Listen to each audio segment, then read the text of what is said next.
Hey nerds, Genki Kid here. Look what I got.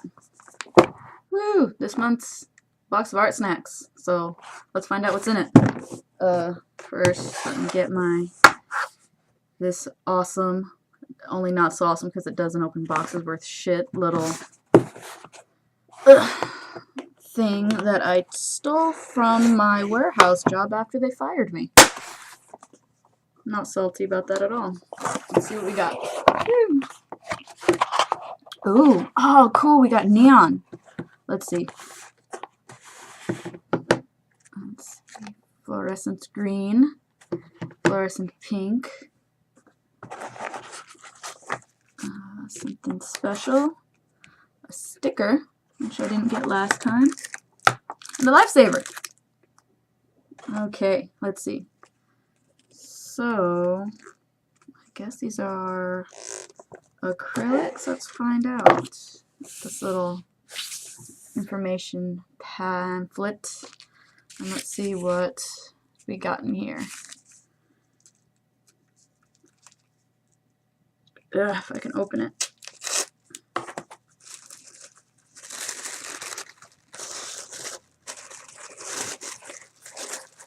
Oh, score.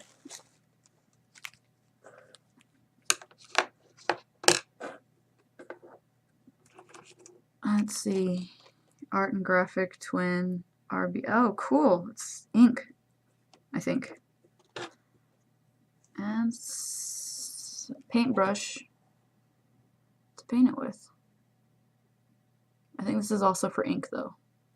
So, let's see. So, let's see. This here is a new product. Zig has remastered their most notable double-ended marker into a totally new one that hasn't hit stores yet. The RB stands for real brush because one side of this marker has an actual brush tip. The opposite side has a thin 0.8mm felt tip, or F for short. The ink in this marker is water-based, so you can dip the brush tip and into water and achieve greater watercolor effect. Cool. Let's see. Golden High Flow, which I guess are these. Let's see. This prestigious brand is the leader in high-quality paints. We've packed your box with 2 bold colors for the colorful golden experience. The Golden High Flow acrylic paint acts like ink when wet, but dry like acrylic paint, making them fluid enough to be used with dip pens, brushes, or empty pump markers. Once dry, high flow paint will not bleed or reactivate with water. The high flow line has 49 colors, whoa, and is compatible with many of golden gels and mediums. Okay.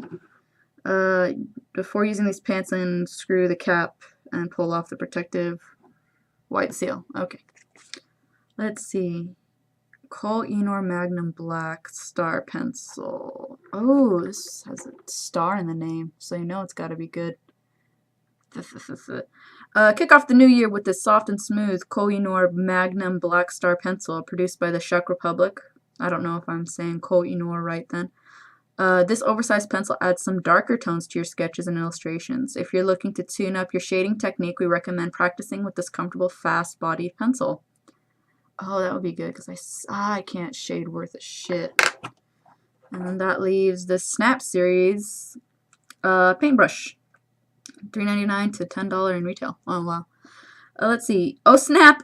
That's what it says. Oh, snap! We're excited to have the Snap Series paintbrush by Princeton Brush in this month's box. The versatile brush comes in an assortment of sizes and shapes, including round, fan, flat, shader, and bright shader. The synthetic hair tip will guide your paint evenly. To clean, use mild soap and water, then reshape the bristles into place. Afterwards, stand it upright on a handle to dry. Okay, cool. So why does a pencil have to shave? And that's, I guess, the riddle for January, which, if I remember, I'll answer at the end of this video. So let's see. This is all my new little art supplies, and I think this is just the what you can get and what you can do with the golden high flow acrylics. And I guess these are all the colors that they come with, or that you can purchase. A lot of fluorescence, which I think is cool. I really like, you know, these neon fluorescent colors. Okay, cool. Well, now that I have my supply, I guess I have to figure out what I can and will do with them. Alright, well, this ought to be interesting. Let's see what we can get.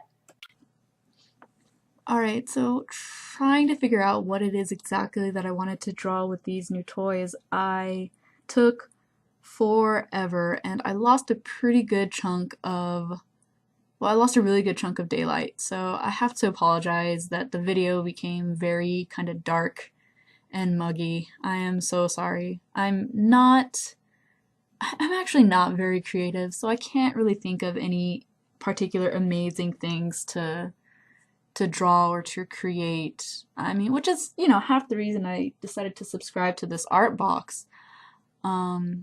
So I guess that's my personal challenge in life. So I decided, you know what, I'll just do something simple, and I decided to go with a little kokeshi doll, which, for those of you who don't know, are these little Japanese wooden dolls. I'm sure you've seen them. They have like just the little oval bodies and the round heads, and they're super cute, and I love them. So I thought I'll just do something cute and small, and I won't have to worry about it so much, because the dolls themselves, although very complicated, they're rather, in my opinion, very simple looking, which is why I love them so much.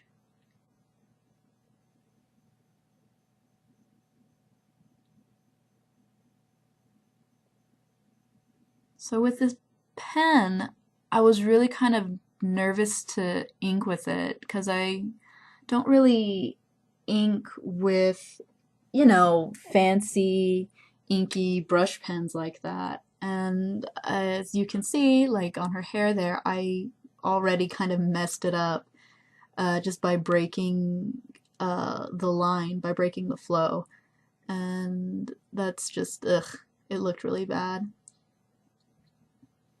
But when it came to the little details, the brush tip was really nice.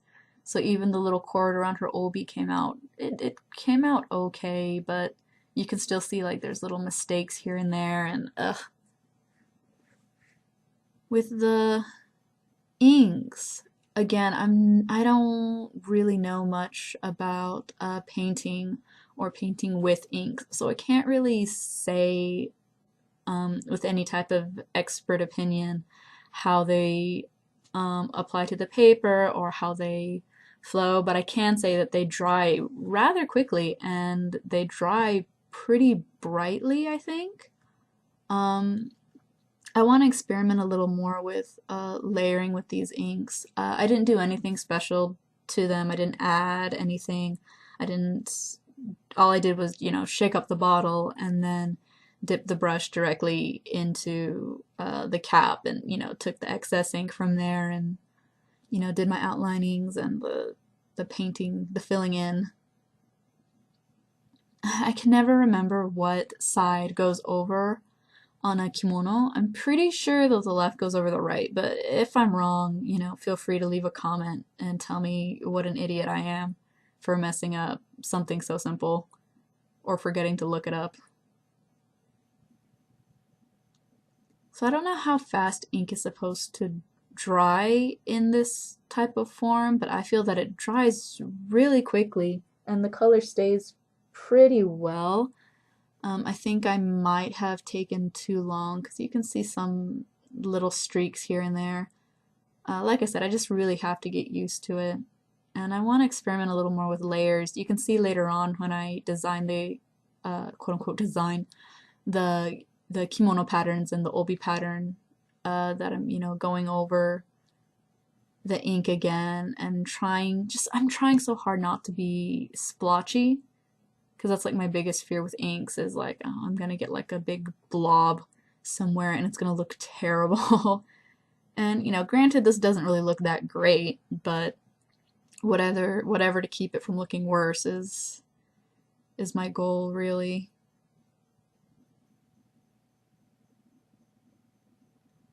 I don't paint much, so I can't say with too big confidence my opinion on the the brush that they sent me, but I love the tip. I was able to work with it very well, and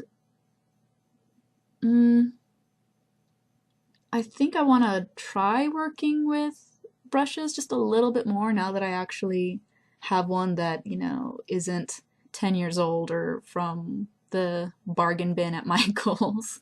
Though I'm sure like actual artists probably could get those and make something 20 times greater than what I have with half the amount of supplies.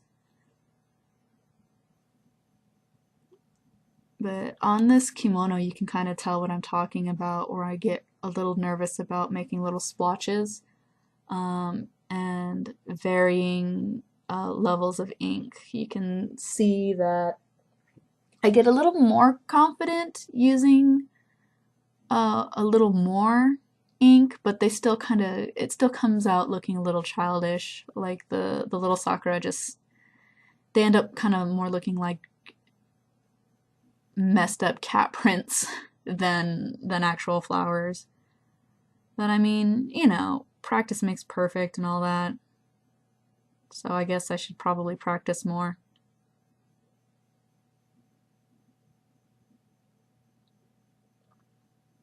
I wanted to incorporate the little ink pen more and see how the lines go. And again, you know, I can't do stuff like that, but I'm trying.